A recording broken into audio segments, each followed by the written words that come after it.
Hi, this is Bill Watkins. Yesterday we looked at the fact that Paul said, I have rights that I have not claimed, and I do it for your sake. He's going to continue that same idea in verses 13 through 18 of 1 Corinthians chapter 9. Listen, do you not know that those who minister the holy things eat of the things of the temple, and those who serve at the altar partake of the offerings at the altar? He's talking about under the Jewish law that the priests and the Levites have the opportunity and the right to take the things that were sacrificed, and that's the way they found their support. And then he says, even so the Lord has commanded that those who preach the gospel should live from the gospel. This is a tremendous verse for saying you should pay your preacher, and you really should.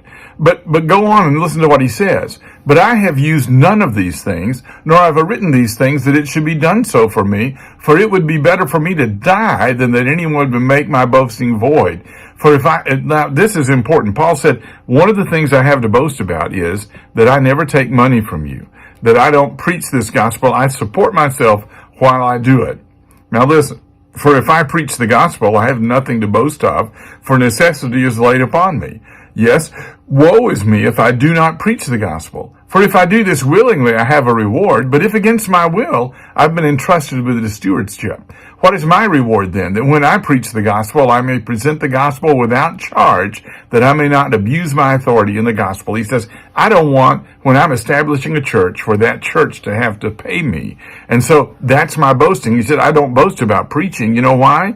Because I have to. He said, if I do it willingly, I have a reward. But even if I don't want to do it, God told me to do it. And so I have to do it. So I have no reason to boast. So where's my reward coming from? He said, this is what I rejoice in, that I don't take any money from you while I'm preaching the gospel to you. I support myself.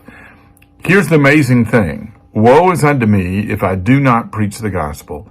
For every preacher, I would say it's not about your ego. It's not about your intelligence. It's about what God has asked us and demanded of us to do.